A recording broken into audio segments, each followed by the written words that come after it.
Lockwood from Austria. And Cristina Varriale from RUSI's Proliferation and Nuclear Policy team is with us from our central London studios. Thanks both of you for joining us on today's Global. Cristina, to you first of all, what do you make of the timing of this on American Independence Day? Is that a deliberate thumbing of the nose to Trump? So North Korea's missile tests do often happen at significant times of the year for the regime, whether that's birthday celebrations or anniversaries of some kind. Missile demonstrations can often be a celebration of that, for example. I think on this occasion it's very hard to tell whether it was intended to be on the American Independence Day celebrations, or whether that is just a coincidence. For example, there are multiple factors that go into testing missiles, whether that's the weather, for example. So although it would likely have been planned around this time, it's very difficult to know whether it was actually intended, like you say, to snub the Americans on this particular day. Laura, we'll talk about diplomacy and the efforts in a moment, but the launch prompted one arms control specialist, Jeffrey Lewis, to tweet, "That's it, it's an ICBM that can hit Anchorage, not San Francisco, but still." Do you share that sort of analysis of the significance of this? Absolutely. Jeffrey Lewis actually works with us with the Center of Non-Proliferation Studies, and he and Melissa Hannum have been covering the North Korean nuclear program using open sources for many years now. And if that's their judgment, I trust their judgment. And in any event, if it's not this one, it will be the next one. I think Trump has misjudged badly, saying this will never happen. He's vastly underestimated the capabilities, the technical capabilities of the North Koreans. Christina's nodding in agreement with what you've just said about Donald Trump. Just tell us your view on that, Cristina, and also, in your judgment, how far away is Kim Jong-un to actually having a nuclear capacity on one of these missiles, which is his ambition? So I completely agree with what Laura said there in terms of Trump's assessment of the regime and their capabilities. We saw him tweet earlier this year that an ICBM capability for North Korea won't happen.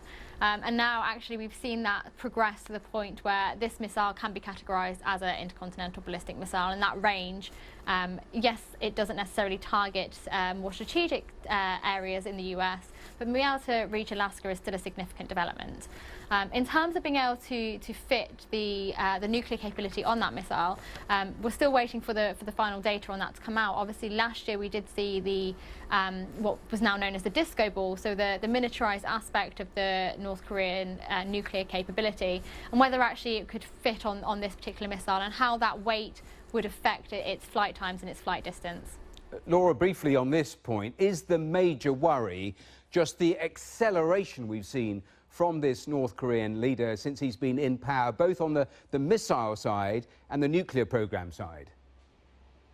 I think that's a big worry, and one of the reasons it's a big worry is it makes it more and more difficult to contemplate a negotiation that will ultimately result in a rollback of North Korea's nuclear weapons program.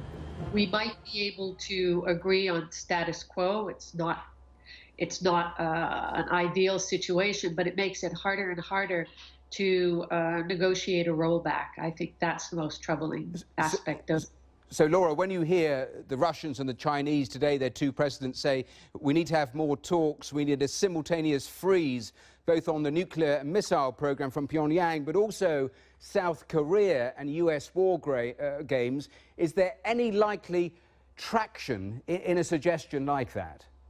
Absolutely. I think among the more thoughtful diplomats, that is the only solution. There is no military solution. We have to resume diplomatic negotiations. And I think the first step, the easiest step, is to achieve a freeze on the testing, both of missiles and the nuclear weapons, and a freeze on these military exercises. There's nothing lost. Everybody knows how those exercises work. And I think it would be an excellent first step. The next step could be inspection of the nuclear material that's there, or re-entry of the IAEA inspectors.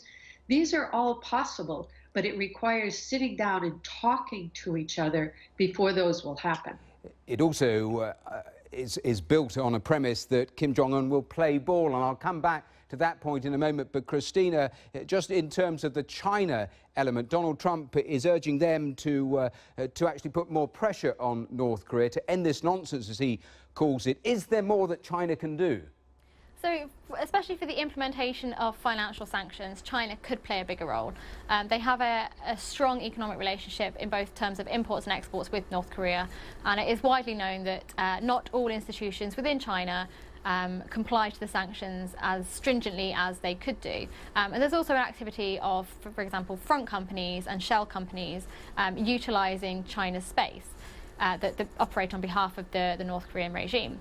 That said, the political power that Beijing has over Pyongyang, we have seen that decrease. And even at its high point, it would have been very unlikely that Beijing would have been able to outright tell the regime in Pyongyang that you must stop this behaviour, and to have that actually result in a direct freeze of provocation. That doesn't mean that North Korea don't listen to China on anything, but it's very hard to gauge to what extent that relationship is influential. So, Laura, that point I was making a moment ago, the big unknown in all of this, you can have as many plans on the table as you like, but we don't know what Kim Jong actually wants, and that's a real problem, isn't it? It is, but I think there's been a consistent stream throughout this, through 3 generations of leaders of this regime.